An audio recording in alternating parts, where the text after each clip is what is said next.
buongiorno, benvenuti alla TG Sicilia, le principali notizie. Messina, dai Colli Sarrizzo a Catarratti fino a Dinnammare, in fumo boschi e verde della provincia. Ancora stamane Canadair in azione e in città l'acre odore dei roghi.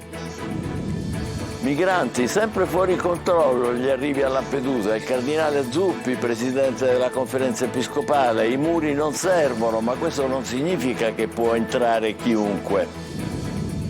Mangio cibo in scatola e io non so più come pagare le bollette. Nuova protesta degli ex percettori del reddito di cittadinanza a Palermo. Librino, Canalicchio, Picanello, montagne di spazzatura abbandonata nelle strade e a ridosso delle strade. Nessuno controlla né prende provvedimenti. Parte oggi l'inchiesta di TG Sicilia su Catania sporca.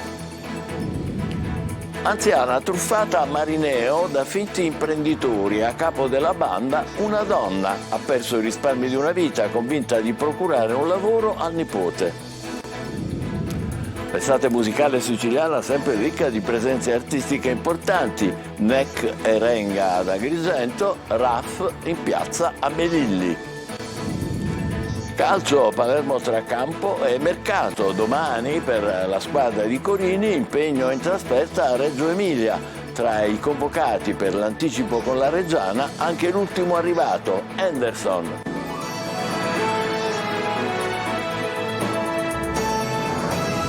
Bentrovati, Messina si è svegliata oggi con l'odore di bruciato sparso per l'aria a causa degli incendi che hanno avvolto i Colli Sarrizzo, 3 i Canadair impegnati per lo spegnimento, chiusa anche la strada che porta a quei rilievi proprio a causa del crollo di alcuni alberi. Francesco Triolo. L'odore acre di bruciato e il volo dei Canadair, così si è svegliata questa mattina Messina, avvolta dagli incendi che si sono sviluppati alla serata di ieri sui Colli Sarrizzo. In fumo oltre 200 ettari di macchia boschiva, pini e sequoie anche secolari, un patrimonio ambientale di grandissimo valore. Le fiamme sono partite nella contrada Catarratti, nei pressi della foresta di Camaro, la sesta zona colpita a luglio e complice il vento di maestrale si sono diffuse lungo la strada provinciale che porta a Dinnammare. Ieri pomeriggio sono stati evacuati tutti i gitanti della domenica che stavano facendo una scampagnata a Borgo Musolino, strada chiusa per la caduta di alcuni alberi in fiamme proprio sulla carreggiata con l'intervento degli uomini della polizia municipale, di quelli della polizia metropolitana, della forestale, via terra e con lance all'alto, squadre della protezione civile, numerosi gli altri alberi pericolanti e le squadre sono impegnate a tagliarli. Le fiamme hanno causato anche 2 esplosioni, 2 ordigni residui bellici della seconda guerra mondiale. Dopo gli interventi di ieri sera e della nottata, questa mattina sono stati inizialmente 2 Canadair impegnati dalle prime ore, ai quali se ne è aggiunto un terzo proveniente da Reggio Calabria. Ma anche la provincia è stata interessata da diversi incendi. Il più grave è quello che si è sviluppato a Raccuia, dove erano stati evacuati 5 nuclei familiari già spenti ed effettuata la bonifica degli incendi che si sono verificati a Floresta, Ucria, Sinagra, Montagna Reale, Gioiosa Marea e Francavilla. Incendi anche a Palermo, nei pressi del parcheggio del Forum. Il fumo ha invaso l'intera zona arrivando fino a Corso dei Mille. Il parroco della chiesa Maria Santissima delle Grazie in Roccella ha suonato le campane per allertare il quartiere. Le fiamme sono state domate dopo alcune ore di tensione. Nel Trapanese invece alcuni degli incendi scoppiati ieri continuano ad ardere ancora oggi, come quello del Monte Polizzo a Salemi. In contrada Inguaiato, a Montagna Grande, sono presenti forestali e mezzi a terra a presidio di un agriturismo. Sotto controllo il fuoco a Frazzino di Custonaci e a Sarmuci Grotticelli a Scopello, dove si sta procedendo alla bonifica.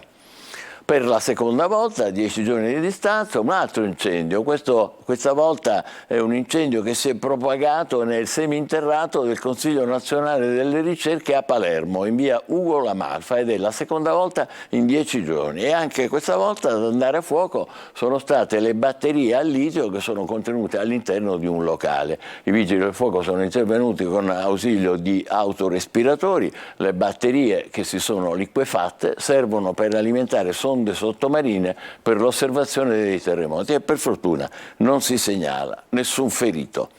Migranti, arrivi ancora fuori controllo. A Lampedusa sono in 3.500, 800 a Porto Empedocle. La Croce Rossa dice che ogni operazione umanitaria ha bisogno di una macchina che funzioni.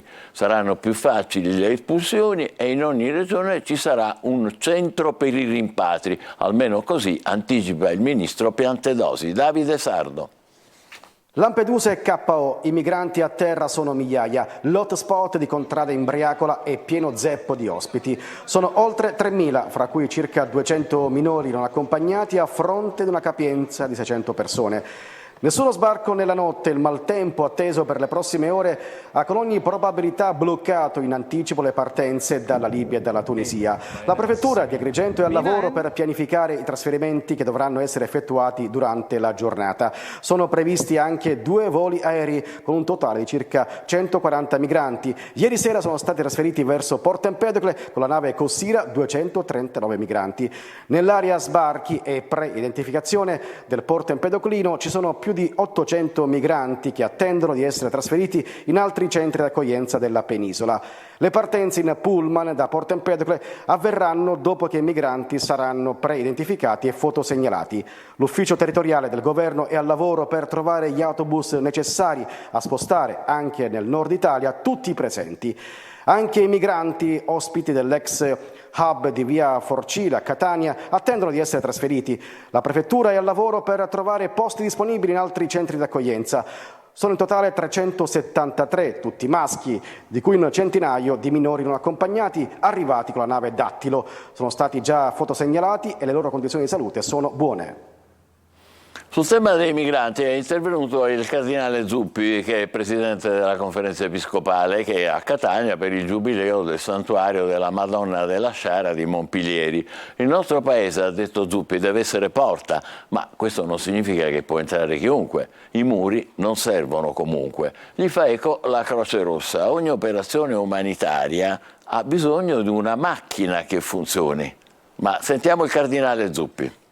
Il presidente Mattarella, con grande capacità, con grande visione, ha indicato un futuro del nostro paese che è quello di essere una porta aperta.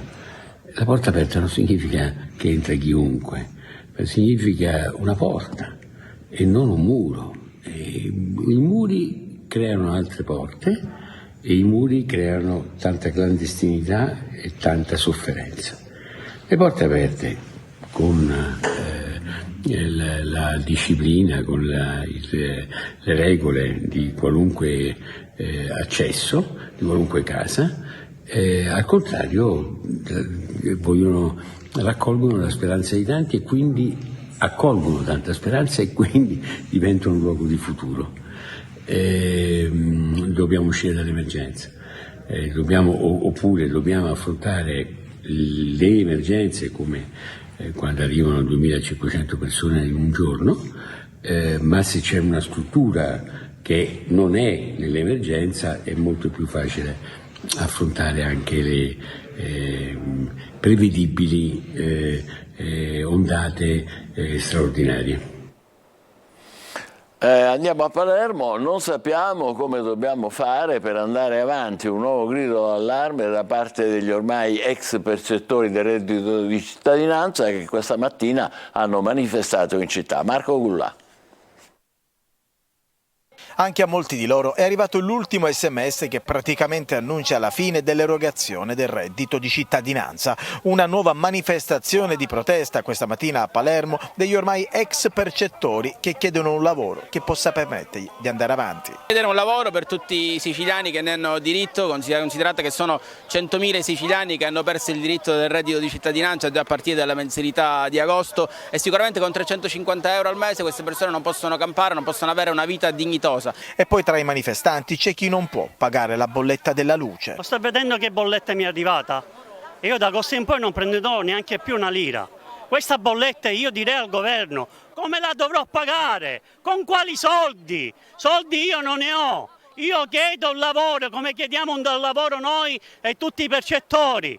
Noi vogliamo un aiuto del governo. Hanno mandato a noi alcune comunicazioni, gente disperata che è venuta da noi a dire io non so cosa fare e hanno voluto, tentavano anche il suicidio. Io invito tutti anche a vedere negli ultimi articoli di giornale persone disperate che veramente adesso vivono pure sotto i ponti perché hanno ricevuto gli sfratti e gente che adesso nemmeno può pagarsi la casa. Il corteo ha sfilato lungo le vie della città fino all'assessorato al lavoro, una marcia triste, gonfia di rabbia e preoccupazione. Con l'ultimo reddito che ho preso di luglio ho cercato, sapendo che adesso ad agosto non avrei avuto più niente, neanche si sa un qualcosa per i mesi successivi, ho preferito comprare al discount delle scatolette, queste che costano 50 centesimi di ceci, di fagioli, di lenticchie, di minestrone, che sinceramente sono anche un po' immangiabili, però visto che qualcuno dice che noi mangiamo anche bene, noi poveri, ma vorrei vedere, perché non posso più andare dal mio fruttivendolo a comprare la verdura e la frutta e quindi logicamente devo mangiare così. Non vogliamo mai,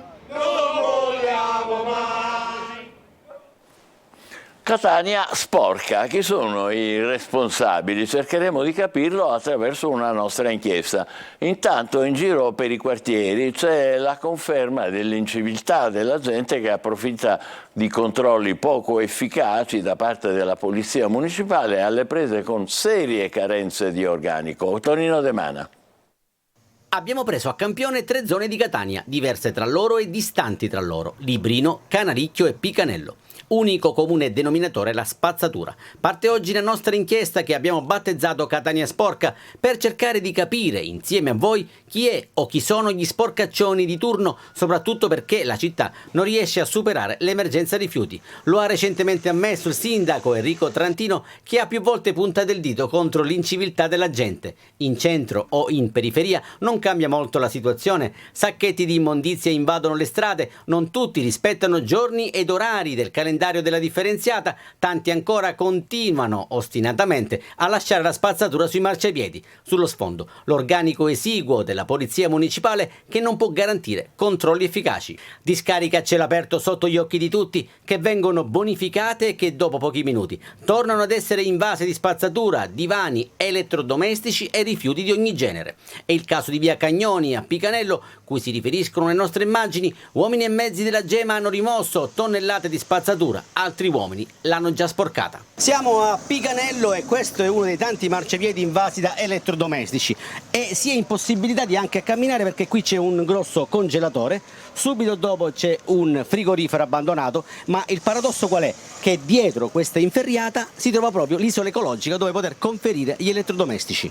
Giriamo l'angolo e raggiungiamo l'ingresso dell'isola ecologica. Qui raccogliamo la testimonianza di 2 dipendenti. Guardate questo marciapiede, un signore davanti a noi ha buttato questo materasso nella strada. Catania è sporca, perché? Sì. È perché purtroppo ci sono persone incivili. Noi abbiamo un GCR dove le persone possono differenziare ogni giorno e preferiscono buttarle fuori che dentro. La Polizia Municipale da queste parti si vede? Mai vista, mai vista, mai. Inciviltà e scarsi controlli. Il presidente della seconda municipalità, Claudio Carnazza, non le manda a dire. I controlli mancano perché sappiamo che a Catania il corpo dei vigili urbani è in emergenza. Sul territorio comunale sono state installate decine e decine di telecamere, ma occorre anche guardare le immagini. Principalmente occorre guardare le immagini e questa sarà una domanda che farò all'assessore di competenza per vedere se è stata attrezzata la sala operativa con queste unità che devono materialmente guardare queste immagini per poi andare a verbalizzare chi trasgredisce. A Marineo, nel Palermitano, si fingono ideatori di un progetto imprenditoriale e promettono a un'anziana signora di inserire il nipote nell'impresa, ma è una truffa che scuce alla pensionata 36.000 euro in un anno. A capo della banda una donna che è stata denunciata dalla Guardia di Finanza. Orazio Longo. Promettevano di trovare un lavoro al nipote, lo sistemiamo noi, dicevano, ma a sistemarsi erano solo loro i truffatori. Una donna di Marineo, in provincia di Palermo, e 3 suoi familiari avrebbero spilato ben 36.000 euro a un'anziana signora col miraggio di vedere il nipote inserito in un progetto imprenditoriale che in realtà non esisteva.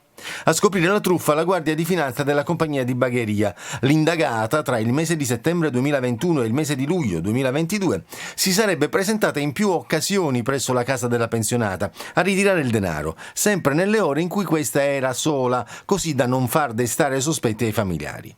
e avrebbe anche rilasciato dei buoni di consegna delle somme ricevute. In una circostanza l'anziana, che vive solo di pensione di vecchiaia, avrebbe addirittura svincolato una polizza vita pur di consegnare quanto richiesto.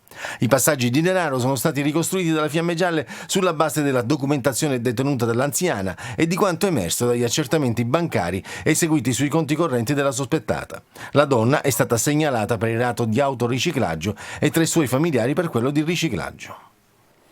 Con il rito della benedizione del cotone si sono aperte le celebrazioni del 70° anniversario della lacrimazione della Madonna a Siracusa, un evento prodigioso che si è registrato dal 29 agosto al 1 settembre del 1953. L'effettivo contatto del cotone con il nostro corpo, ha detto l'arcivescovo Monsignor Lomanto, esprime l'intenzione di affidarci all'intercessione della Madonna delle Lacrime. Oggi dalle 21 lunga notte del santuario e da domani ogni sera alle 19 le principali celebrazioni con i festeggiamenti che culmineranno venerdì con la presenza del cardinale Givitz, arcivescovo emerito di Cracovia e dei vescovi di Sicilia. L'estate musicale siciliana, il fine settimana tributo agli anni 80 e 90 con Neck e Renga sul palco dei Templi di Agrigento e il sound di Raff in piazza a Melilli nel Siracusano. Eva Spampinato.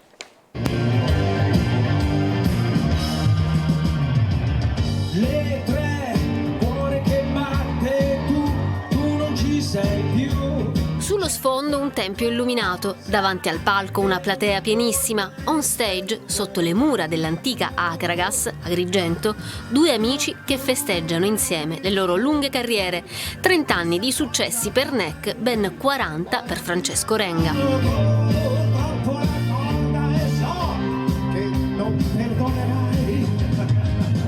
Dopo il Teatro Antico di Taormina, i 2 artisti infiammano il Teatro della Valle dei Templi, reduci dal successo dell'inedito L'Infinito più o meno, dove entrambi parlano di paternità, e in vista del loro album insieme in uscita a settembre, Renga Neck. Sì, così quello spirito. 2 miti degli anni 90 che portano sul palco energie e tormentoni, come quelli proposti da un altro mito degli anni 80 e 90, la cui voce continua ad essere limpida come quella che cantava Ti pretendo.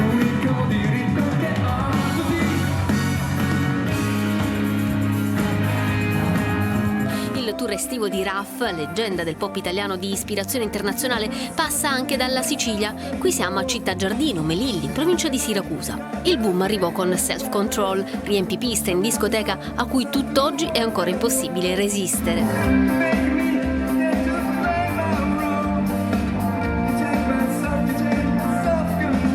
L'estate del 2023 è stata quella del nuovo singolo 80 Voglia di te, un brano dal sound anni 80 riadattato al pop moderno che diffonde benessere con il suo ritmo incalzante e sensuale, dalle sfumature dance elettropop, cibernetiche diventate evergreen.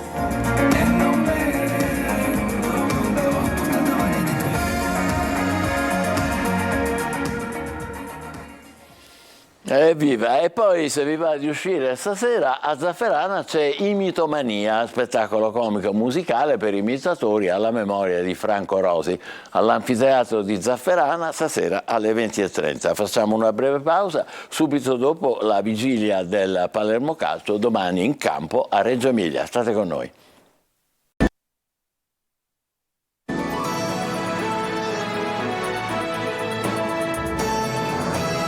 Eccoci di nuovo insieme con il calcio, mercato e campo per il Palermo che domani giocherà a Reggio Emilia contro la Reggiana in campionato.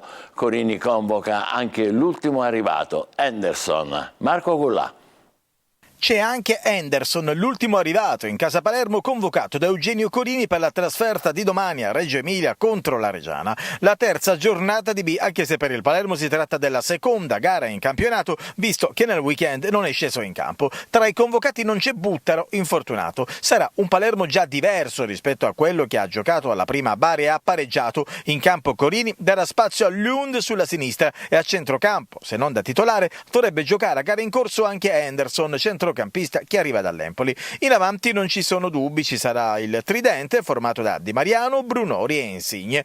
Corini oggi in sala stampa però sbotta e dice: basta giudizi, dovete aiutarci a crescere. Poi qua si giudica tutto. E sempre e comunque c'è sempre qualcosa di negativo, mi sono rotto anche le scatole sinceramente, perché avete veramente rotto, ogni cosa va giudicata sempre in maniera estrema, si vogliono sempre creare condizioni particolari, siamo alla prima di campionato, c'è un campionato, godetevi il percorso. Ma il Palermo non si ferma sul mercato, si attende solo la parola finale del Lecce per Federico Di Francesco e la risposta dovrebbe arrivare il prima possibile, anche in giornata. Esiste infatti l'accordo totale per l'arrivo del calciatore, ma si attende il via libera di Corvino, che prima vorrebbe avere un sicuro sostituto. Con le valigie in mano Damiani, che si accaserà alla Juventus Next Gen in Serie C.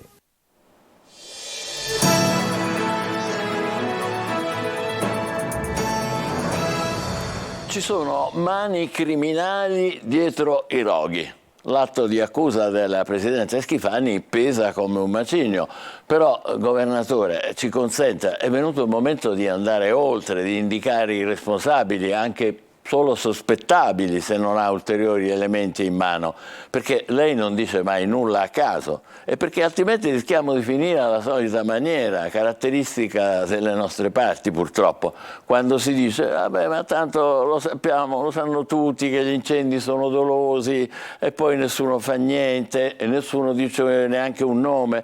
Allora proviamo, Presidente, a indicare una pista. Molto generica, per carità, tutta da verificare, ci mancherebbe, la questione dei commissari spediti dalla Regione in 147 comuni su 391, cioè più di un terzo dei comuni siciliani. Perché sono stati spediti questi commissari proprio dalla Regione che lei guida? Perché non hanno fatto il catasto. Cioè non hanno detto dove e per quanta superficie si sono già verificati nel loro territorio incendi. E non è una cosa di poco conto, perché quel catasto serve proprio a impedire speculazioni edilizie sui luoghi colpiti dal fuoco, impedendo quindi, perché impongono dei vincoli ambientali e urbanistici. Quindi puoi bruciare quanto vuoi, ma lì case non se ne costruiscono. Se il catasto, la trama dei piromani, no? Che puntano a trasformare un'area boschiva magari in un bel gruppetto di palazzi e palazzine, va in fumo, è proprio il caso di dirlo, altrimenti senza catasto non lo sappiamo. E quindi non sappiamo nemmeno se siamo sulla strada giusta, Presidente. In ogni caso siamo pronti a raccogliere altre denunce o semplicemente altre indicazioni per esplorare o per approfondire il problema da qualunque parte provengano. Il mantra dei roghi dolosi senza responsabili comunque deve finire. Le mani criminali di cui lei ha parlato appartengono a qualcuno che va assolutamente fermato. Una regione come la Sicilia non può essere ostaggio di chi continua a confidare nell'impunità. Ci fermiamo qui, il TG Sicilia torna alle 20, grazie e buon pomeriggio.